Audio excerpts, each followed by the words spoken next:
wana ikole ni doira ama fi abale mialo mianowi miafofo Jerry John Rawlings to yema nyaba ya feye na anya ya fofo la chiawo ma anya fo ajie toga bale va fa no viole isi yebo no agie no la oli Lord ka ba ba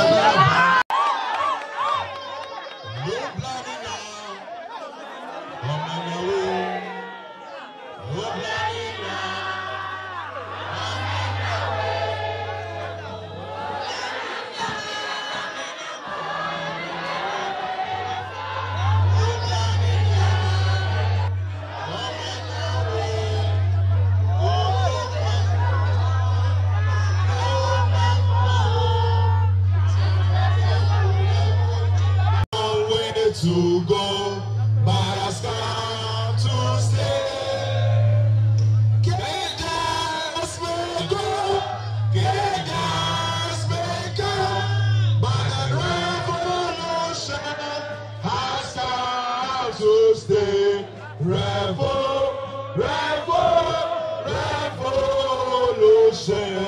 has a long way to go, but has come to stay.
Rawlings, JJ, Yavuvia, JJ,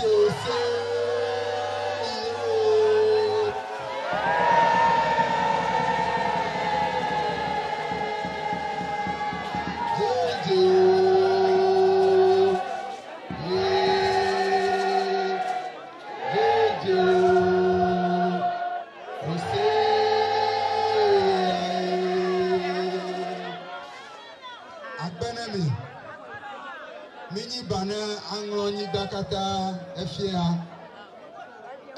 ne miakata pom la fia miakata miapon kubia heli alaba afi miao abao miao amuganu tomato waje bubukoko nkona memi ado Ghana tona de bubu mianchia Ntuvi de katae ntuma ye jole mi adoma egba afi na ige na imbroda na zomo ya blochi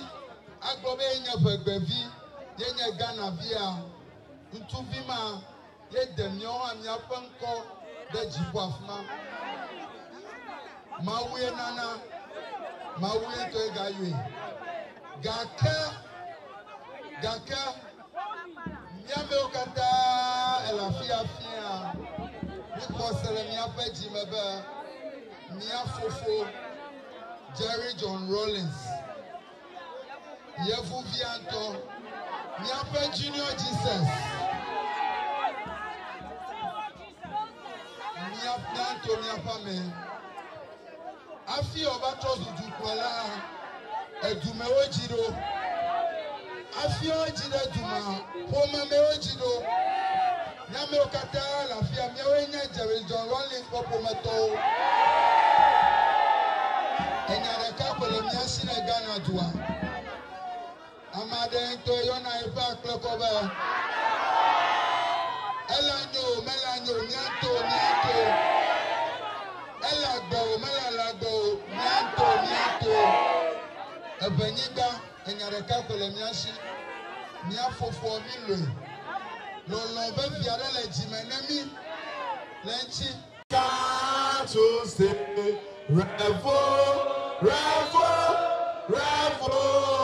revolution has a long way to go, but has come to stay.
Victor, he can be on paper, Toby, Abotui, Bonami, Jojo Piara, Abba.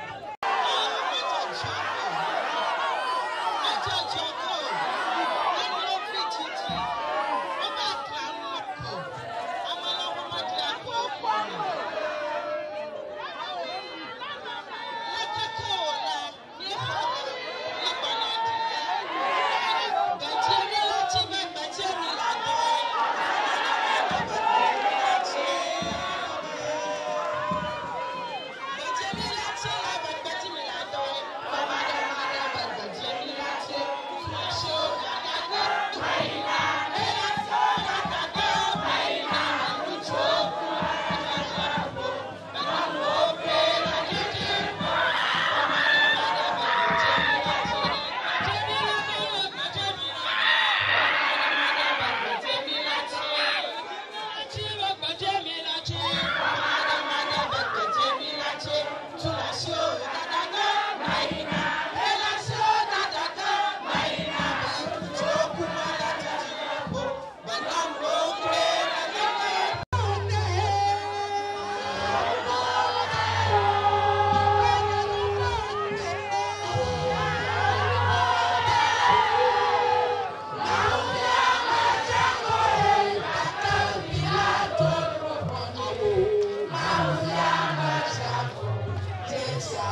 baba sam la kokopo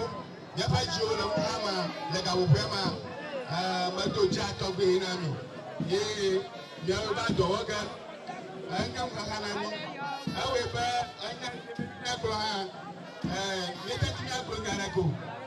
mi na ko ni fa fa ma mi na bi fa fa ma ta mi awe zo jo boy obare jogbe nyanu chuto saba ba jogbe nyanu chuto saba ba jogbe wale jogbe nyanu chuto saba ba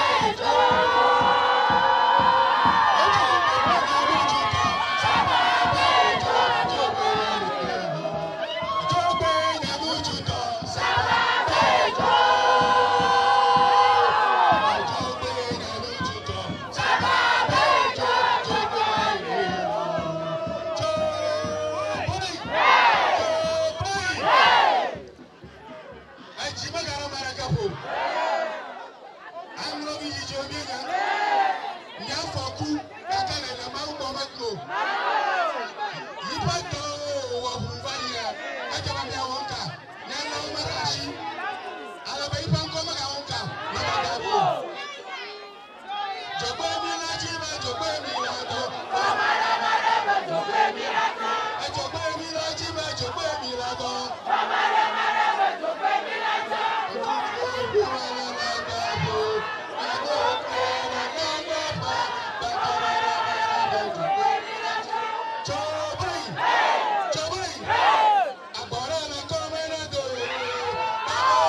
Baba, iko mara